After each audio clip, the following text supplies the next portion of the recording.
event of the evening. This is a contest of 12 rounds, 3 minutes each round, to decide the Welterweight Championship of the World, sponsored by F.U.'s Jeans, presenting from Washington, D.C., the challenger, Maurice Blocker.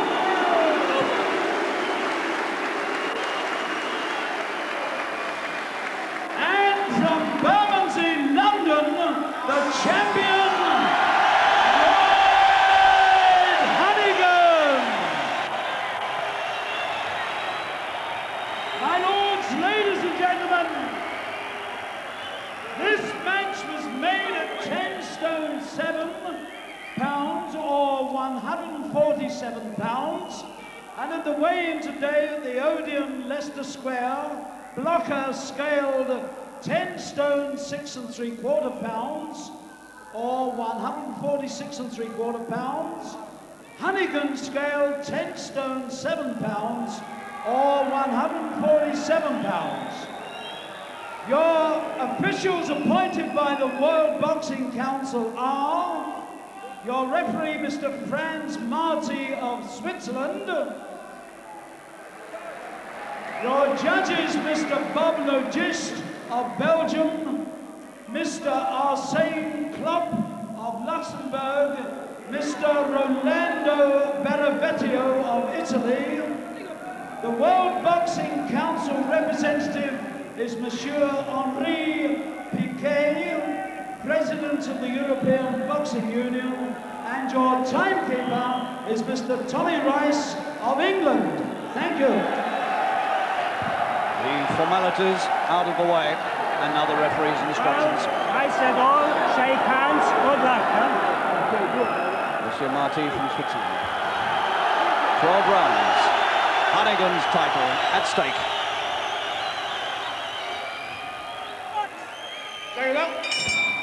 And instantly, you see the difference in height.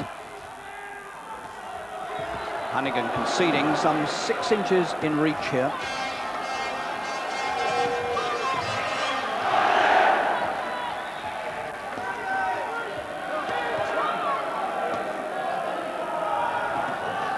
And that blocker jab is going to cause Honeyghan some problems.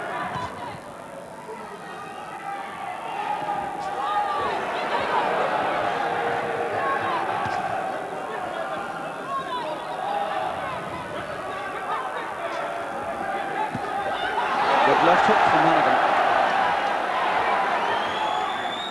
He found a way inside.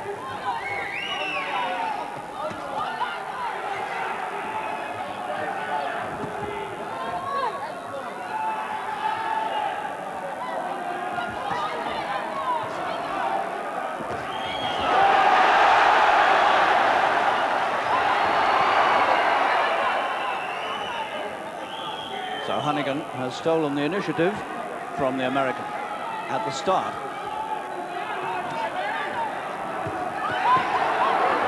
Good left downstairs from Blocker, good counterpunch. And shows variety.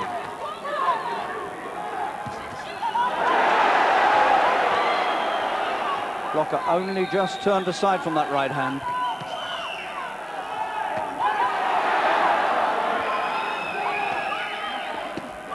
Again, the left downstairs from Blocker. Good punch.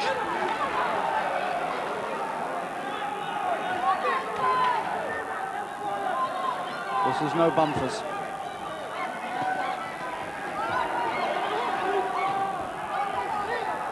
Shoulder.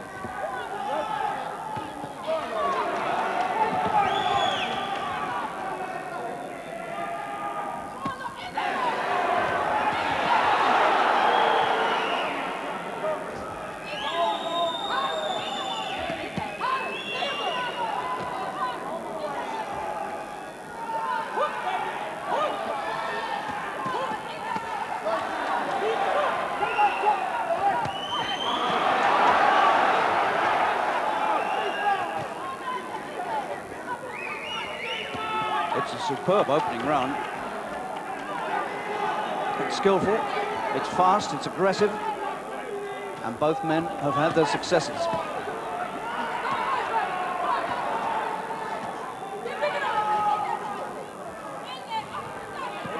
Blocker is an accurate man.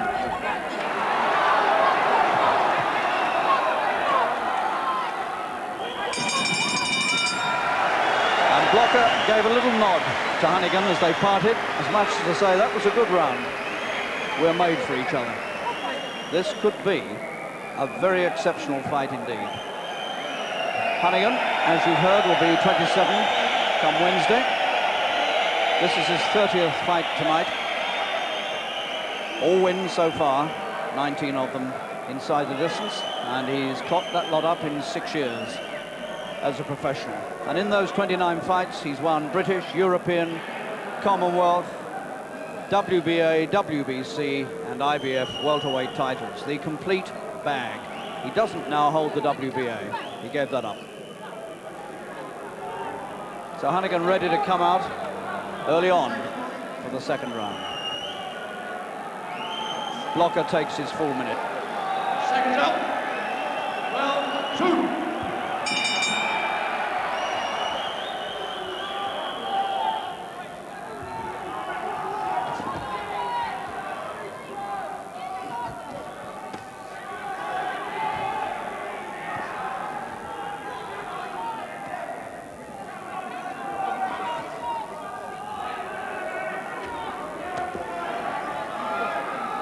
Blocker was once a southpaw. He boxed right fist and foot forward, converted.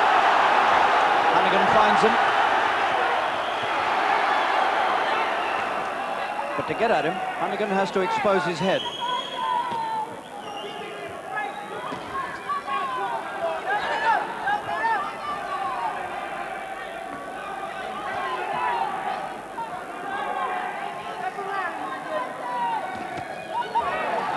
Foresaw that Honeyghan might work to the body because it would be easier. In fact, he's working very much to the head and punching up, which is tiring.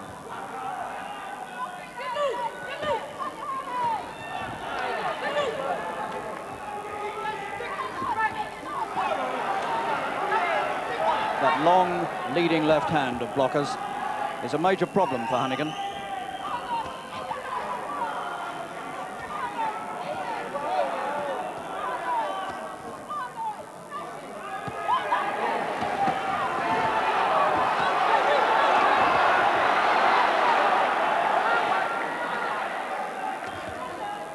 And this already can be seen as a very serious title challenge indeed by Blocker. Honeyghan's pouring everything into these opening rounds, and if it doesn't work, what happens then?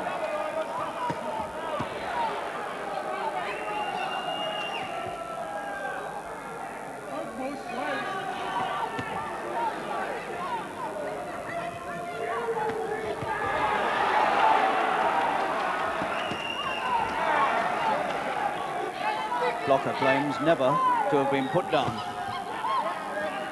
amateur or pro.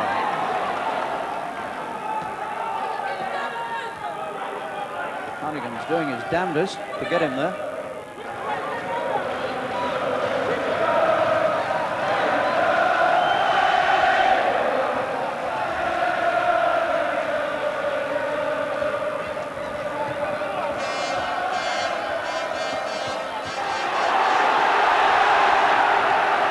Honeyghan squandering energy, missing wildly.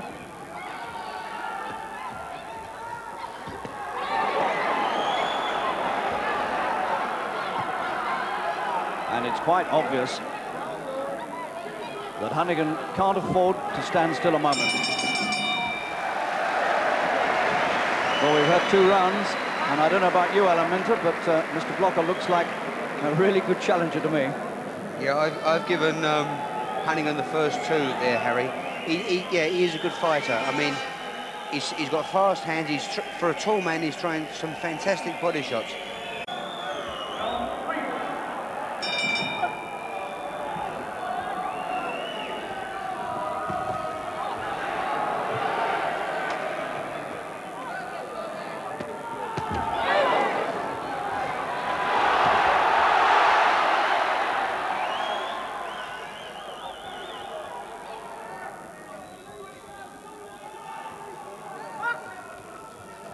Honeyghan is some 4 inches shorter than Blocker.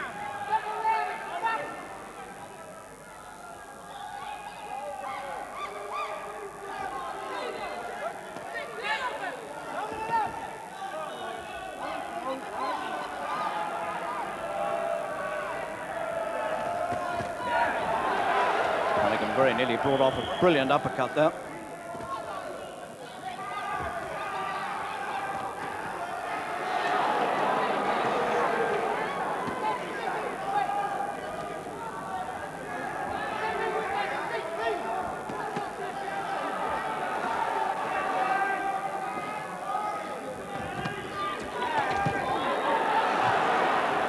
Honeyghan taking a few chances here. But he is a ruthless fighter these days. Seems to me his entire personality and fighting attitude has changed since that wonderful win over Don Curry, which certainly is one of the best things that any British boxer has ever done. It ranks almost alongside Turpin's defeat of Sugar Ray Robinson.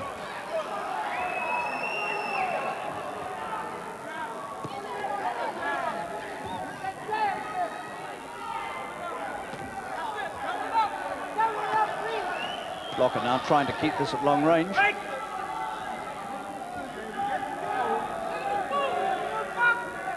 Pace has slowed a little after the furious onslaught of the first couple of rounds.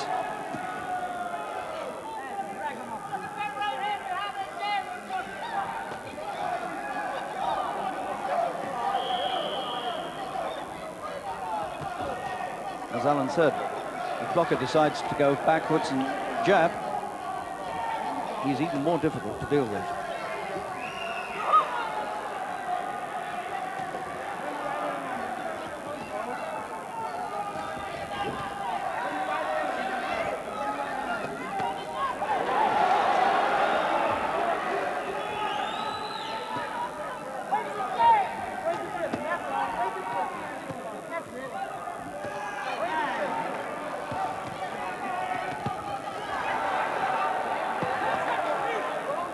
Honeyghan has taken this round.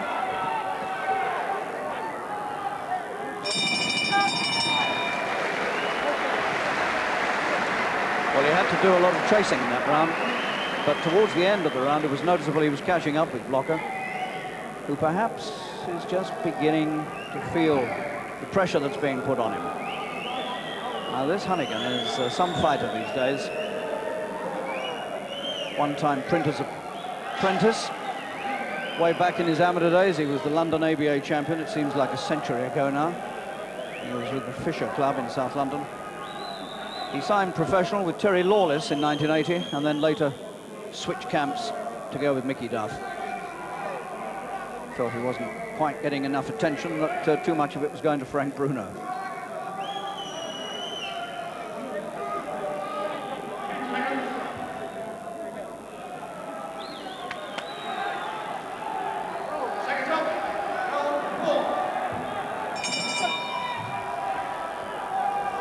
So the pattern of the fight has certainly changed following the first 2 rounds.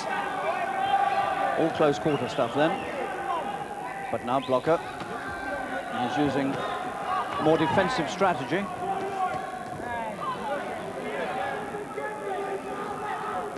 His whole boxing strategy is based on a good jab and firm defense.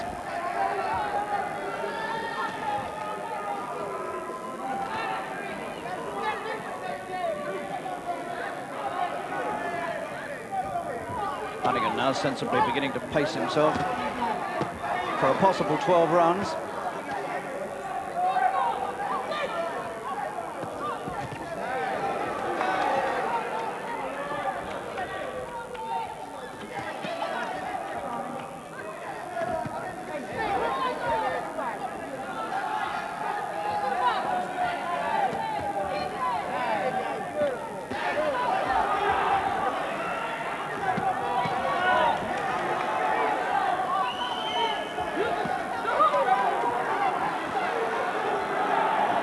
Signalling to Blocker to come forward.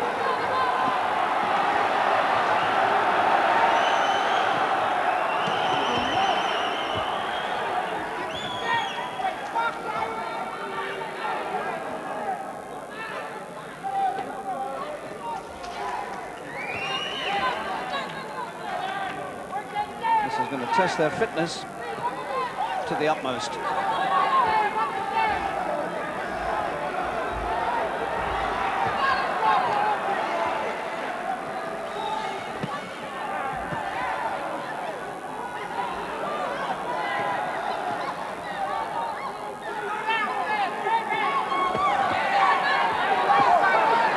Blocker taking over the initiative.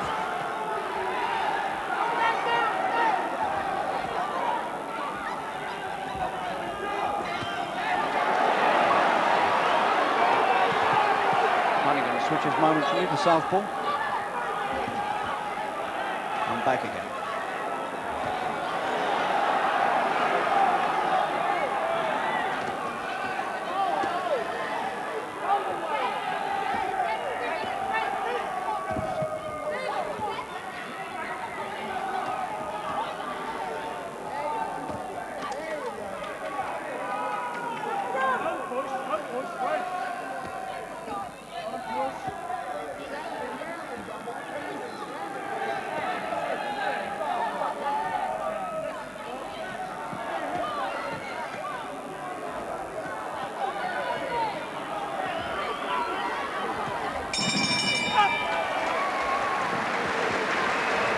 Well, Alan Minter, you said, I think you read Mr. Blocker rather well. You said if he started going backwards behind the jab that it would be a different fight, and that's what's happened, isn't it? Yeah, the pace of the fight has slowed down rapidly the last 2 rounds. But Blocker, yeah, did start boxing and jabbing behind a nice long jab and getting some good results. But to the end of that particular round, he still went in and had a fight with Honeyghan. It's still a brawl. But I think, you know, if he's going to last, he doesn't want to be brought into brawls. He wants to start dancing around behind the long jab. And that's the only chance he's got. Once he's brought into a fight with Honeyghan, he'll get banged over, I'm sure. He's got to box at a long range. He's just got to keep it at long range. I had a feeling at one moment in that round when Lloyd was up against the ropes here above me that he was looking slightly frustrated. Yes, and that's right. And Blocker called him with a lovely body shot. Then they went into a war. They're boxing very well. Yes, it's a good championship, well worthy of the World Championship title. And Honeyghan's got all the support he could want here in this wonderful old arena, the Royal Albert Hall.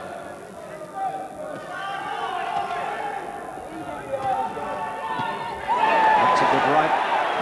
He caught him from way off too.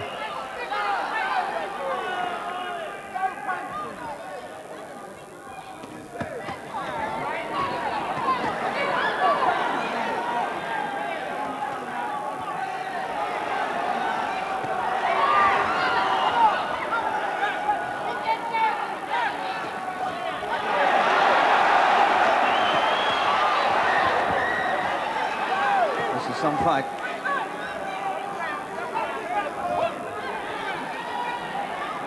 Honeyghan again, pouring energy into it.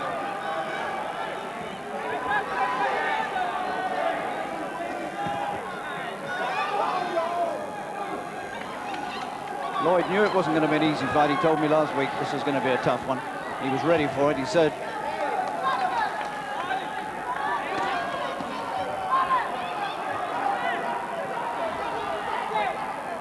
Blocker actually hasn't had nearly enough time in London. I think you said he'd had a week. He hasn't even had a week, Alan, because he didn't arrive till last Monday, so he's really only had 4 full days in which to get himself ready in London. And that really, as you said, isn't long enough.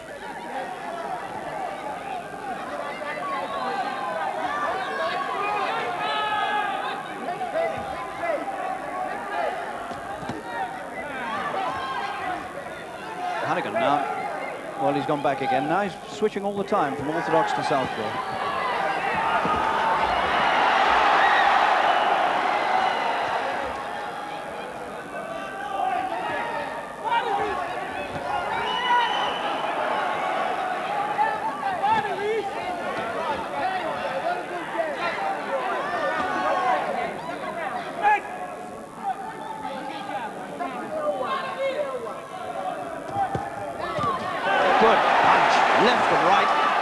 Probably the best thing he's done yet. And he's beginning to find the target. And Blocker's beginning to realize he's got a good champion in front of him.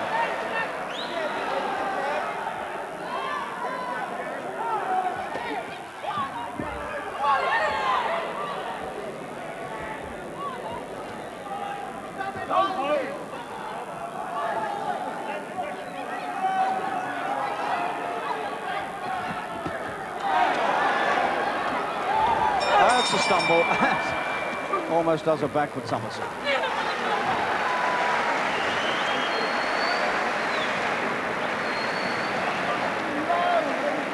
Mickey Duff over in that far corner is pleading with the referee.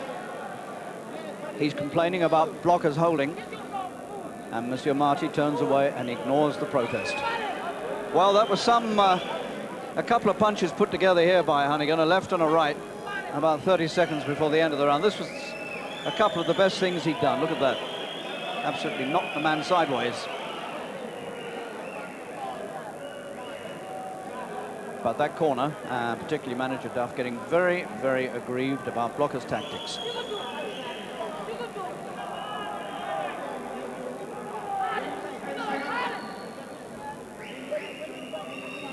Mickey Duff giving Honeyghan as much punishment as he's getting from blocker.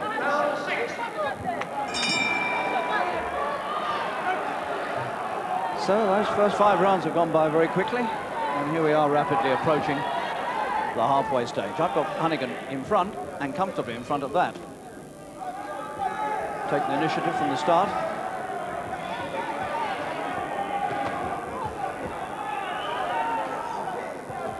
But I think everybody in this arena senses that all the drama is to come,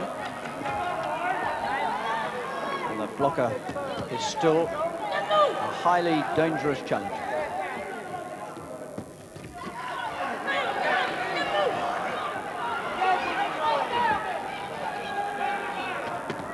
Good right from blocker. Honeyghan doesn't want to take too many of those.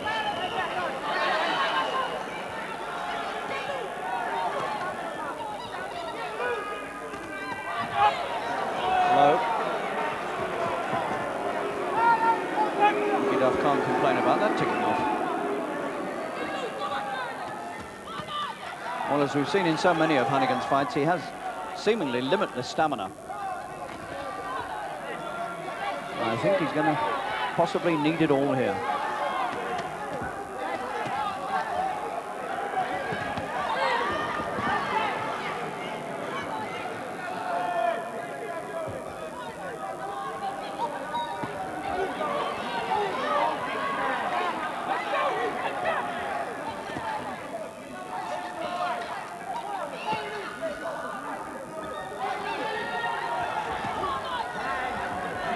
Blocker very content indeed to keep this at long range. The thin man, 6'1",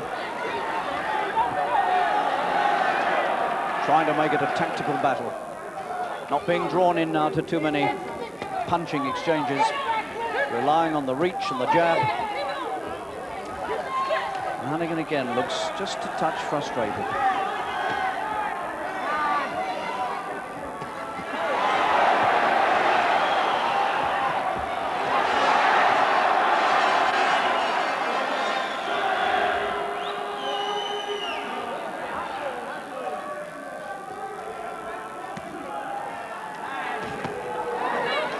Good right again from blocker.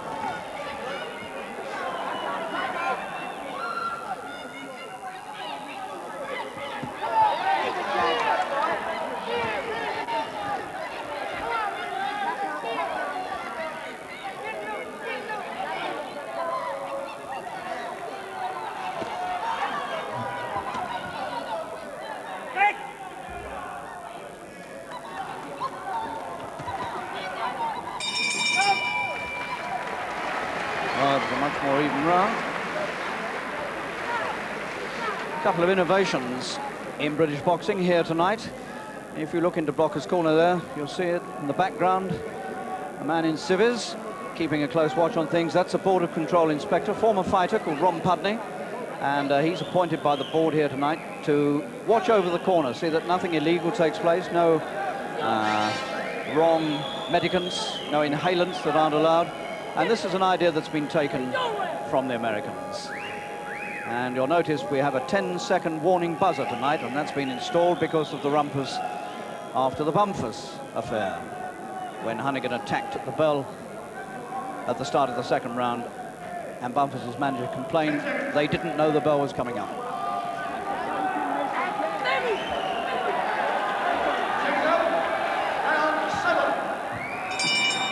Well, I don't know where the buzzer was that time. I didn't hear it. But nonetheless, a man called out 10 seconds at the 10-second mark before the off.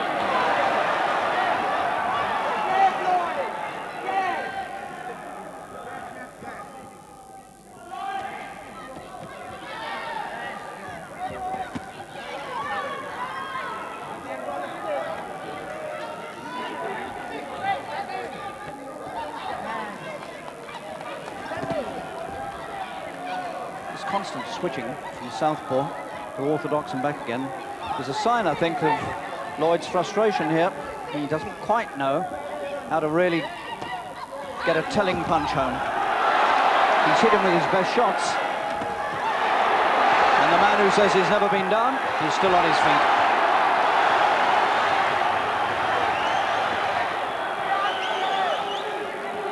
Blocker takes a deep, deep breath.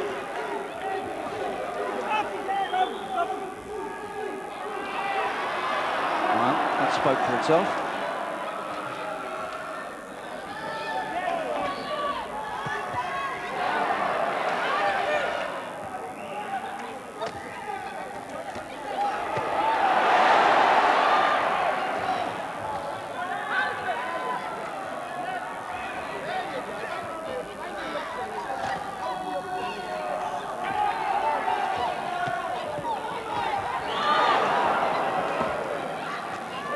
Very interesting watching this fight, because what you would call the American style is being shown by Honeyghan, and what you would very much call a British style is being shown by Blocker.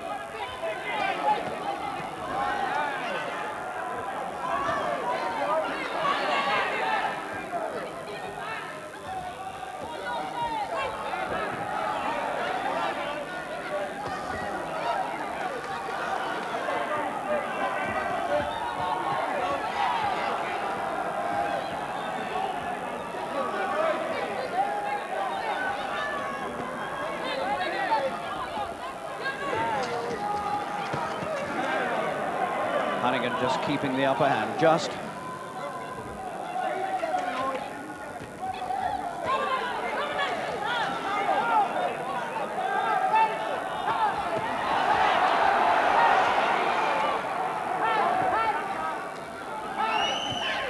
Blocker not doing enough to steal the rounds.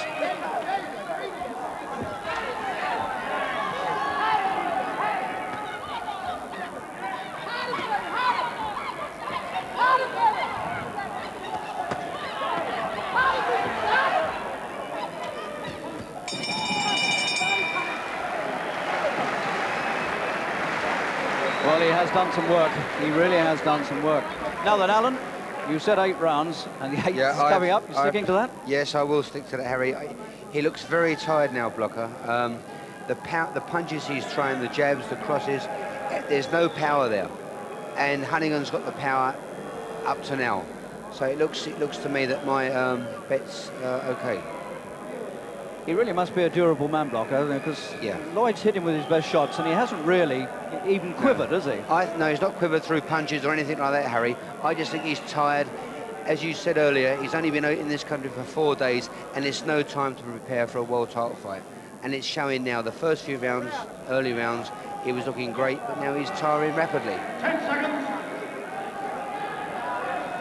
Mickey Duff had another protest to the referee. Second round. Round 8.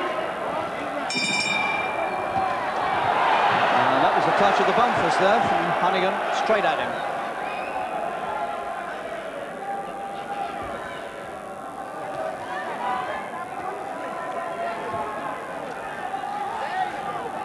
Lloyd's getting a little bit flashy.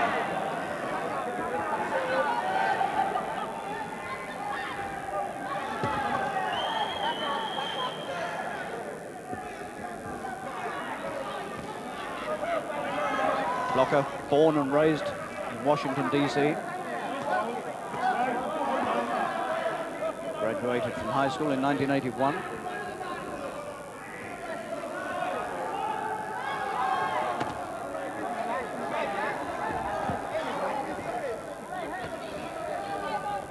There's a common name on the records of these two, the name of Danny Paul of America.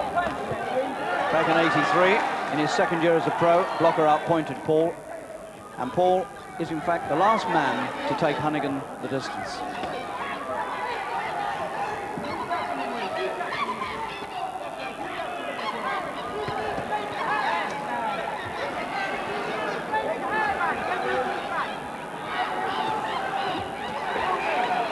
First time blockers look really wild. His arms are coming down. The classic and first sign of tiredness. Blocker's arms coming lower and lower. Low punch. Second time he's had a warning about that.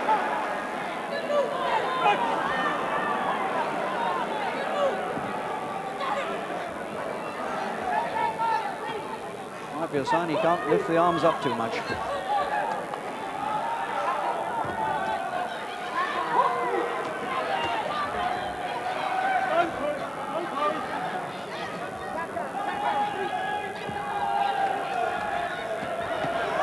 Blocker, only 23, but beginning to look a lot older.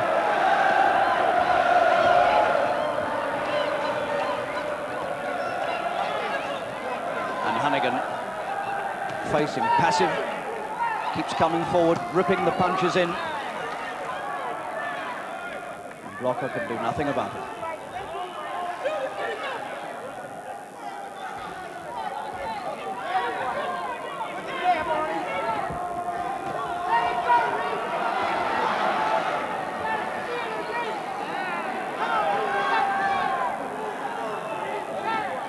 There's a low one from Honeyghan there, but he got away with it.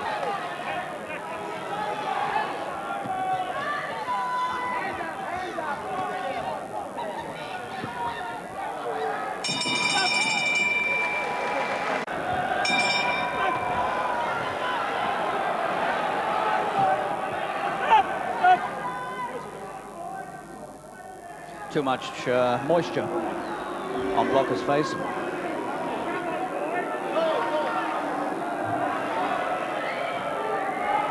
Actually, Honeyghan's body is smothered in water anyway.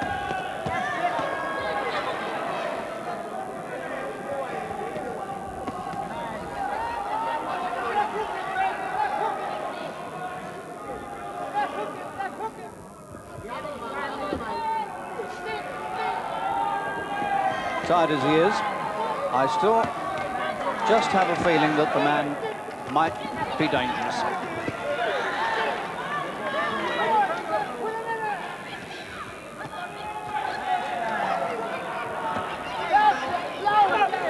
Low punch. Third time.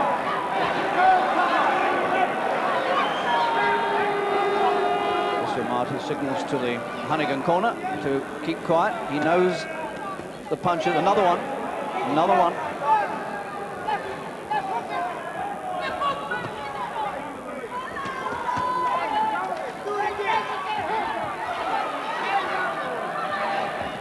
I've seen Honeyghan in some storming finishes, and he might just produce something like it here.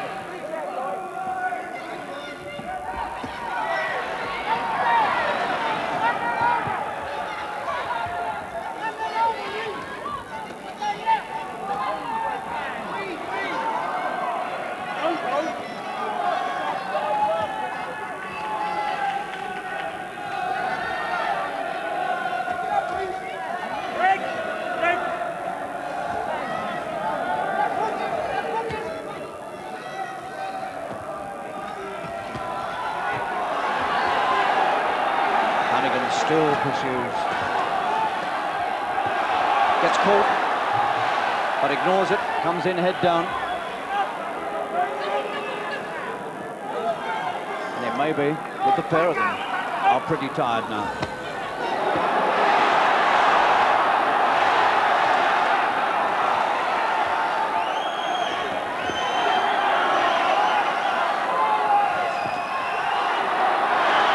Good finish again to the round by Honeyghan. He finishes round so well, which is a sure sign of superior stamina.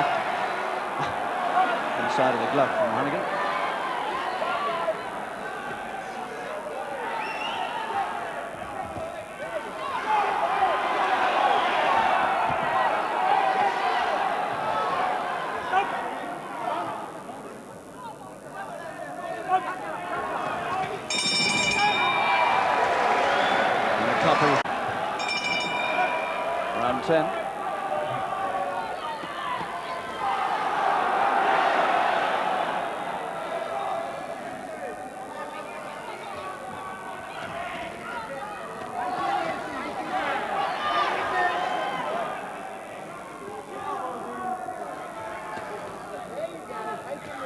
fight being transmitted live to the United States.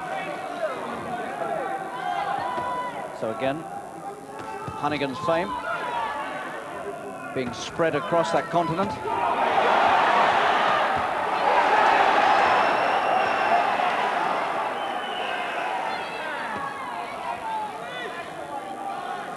He says he wants to fight Sugar Ray Leonard or Dwayne Thomas. And I know Alan thinks it was all a gimmick, but he seemed pretty serious when he talked to me about it, even when it was off the record. Don't push, Mr. Soldier.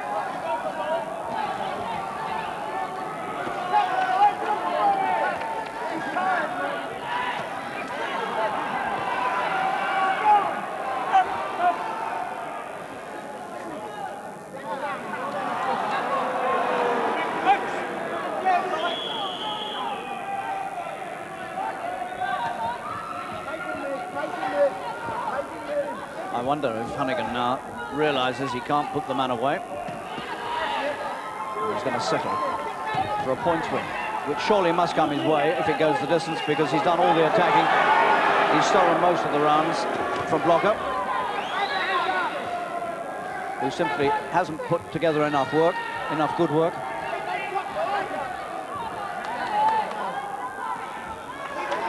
But nonetheless, he's been a good challenger. And he's still there.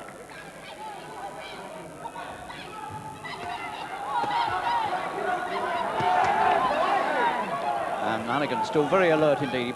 He picked the lead off on his right glove and was quick to counter with the left. Still very alert.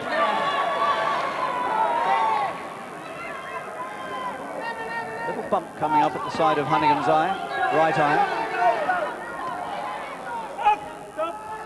Ducking.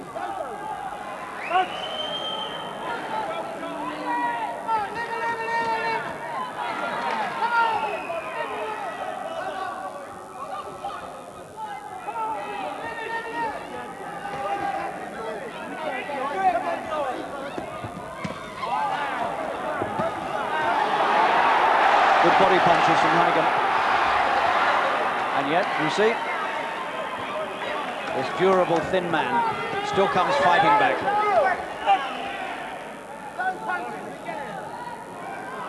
Yet another caution about the low punching. We have 2 rounds to go. Honeyghan's on a big pay night tonight. I'm told he's been guaranteed £100,000, but on top of that, he's got a percentage of the gate.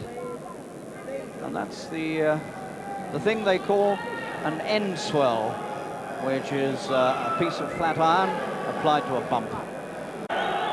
Seconds up, round 11.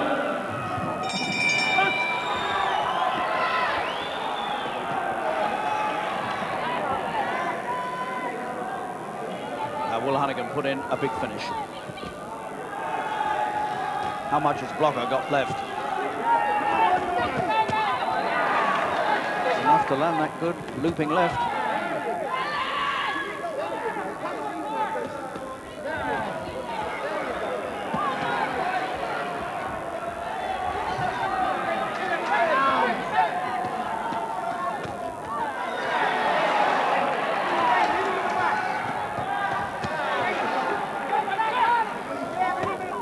Good little recovery here by the American. Maurice Blocker trying to avoid his first defeat as a professional.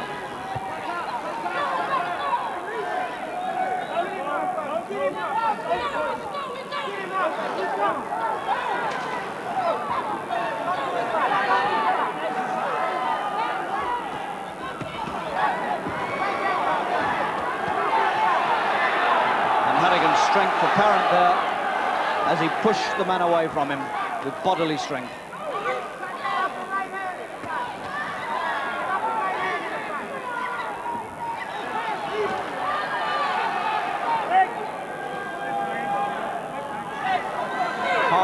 Hard defense. He always knew it would be.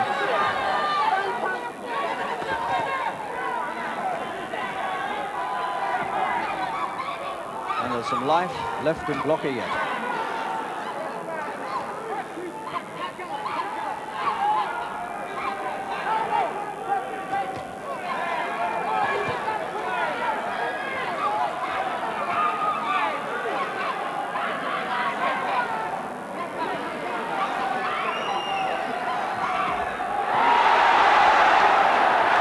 crowd willing Honeyghan to get it over inside the distance.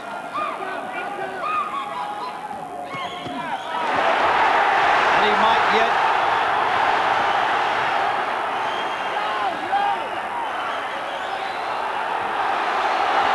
And Honeyghan's mouth is sore and bleeding.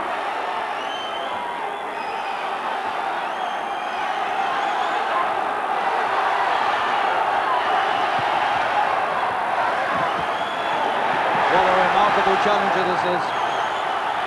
He looked as though he was on his way out, around about 7 and 8, and here we are in 11, and he's still causing problems.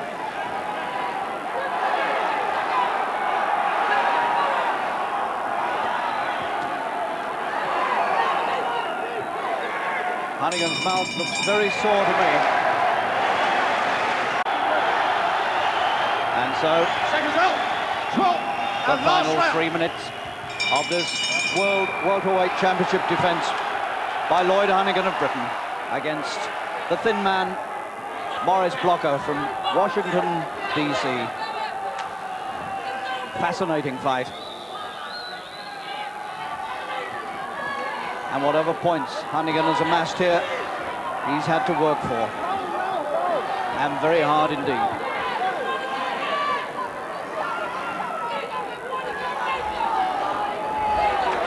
And Honeyghan is the one, Alan's right, Honeyghan's the one who looks so tired now. And that's giving Block a new life.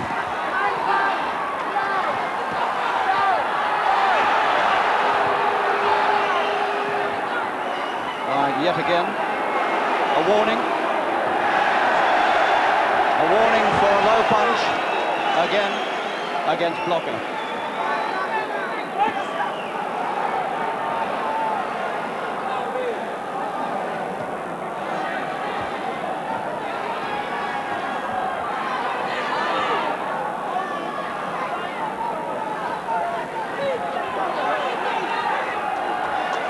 Honeyghan trying to get up on his toes, but he's so tired. And Blocker has come to attack, and now Blocker signals to Honeyghan to come forward. Complete reversal of roles. And Honeyghan is having to do a bit of showboating here to keep out of trouble. The referee is getting mixed up in it. Honeyghan is finding it difficult to get safely to the end.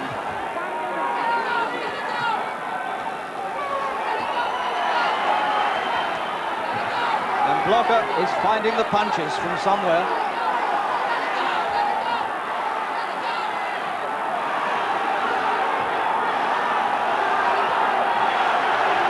A sudden, brief moment of hope for Blocker after all seemed lost.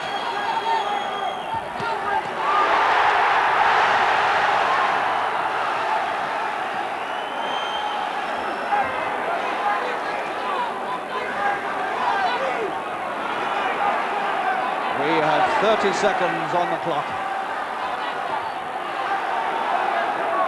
And a tremendous title defence comes to an end in a most astonishing way. Two men can barely stand, and yet raining the punches on each other as we come to the final bell.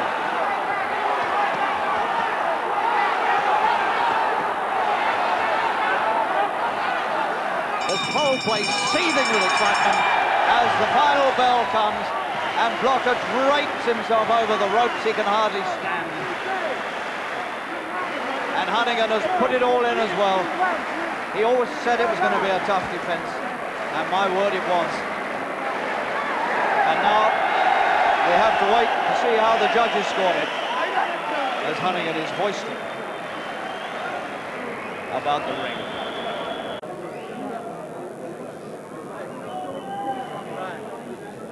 And the two fighters now able to exchange a few words. Ladies and gentlemen, we have a unanimous decision.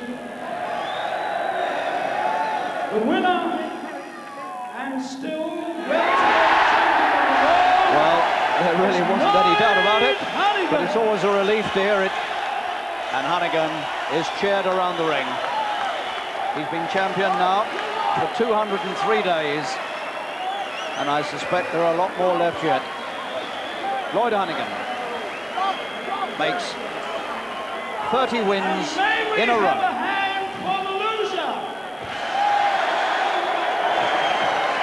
Well, a decision, no surprise, but there you see the applause for Maurice Blocker. And Alan, we really should pay full tribute to this challenger. We thought he came here a little unprepared. That certainly wasn't the case. Well, I said that he's been here for 4 days.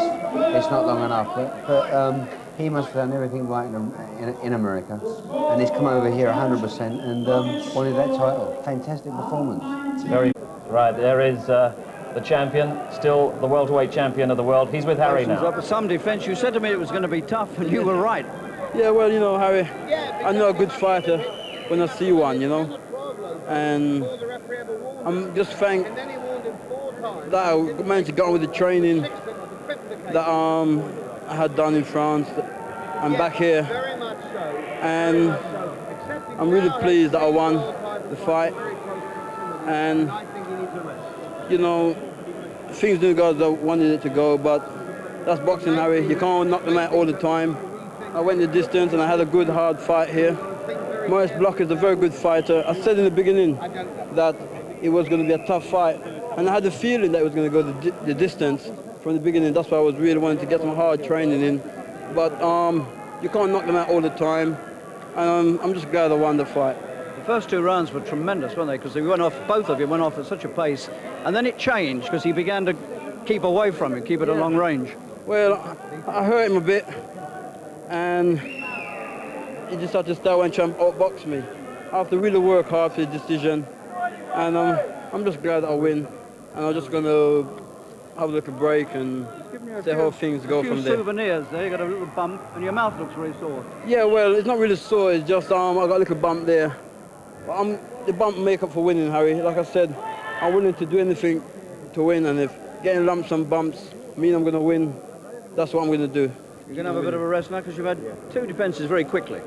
Yeah, I'm going to have a bit of a rest, and me and Mickey are going to sit down and have a talk when the next fight or whatever is going to be, or how long I'm going to be at the gym for. Now, a few days ago you said to me if you didn't get Sugar Ray Leonard, you were going to retire. Now, you got Mickey here. That was a moment of madness, Harry, and he was the first one to acknowledge it. I think he was a little bit annoyed that I went to America for a couple of days on business, which I couldn't avoid going. I left on the Thursday and came back on the Saturday, but I think he was a little annoyed over that, and he thought he'd teach me a lesson whilst I was away. The next day he regretted it.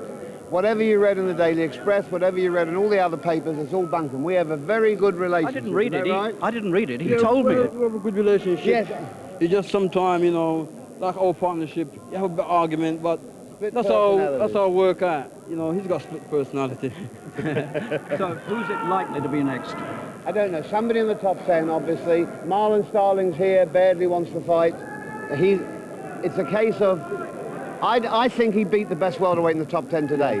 Either in the WBC, WBA, IBF, I think he beat the best welterweight in the top 10.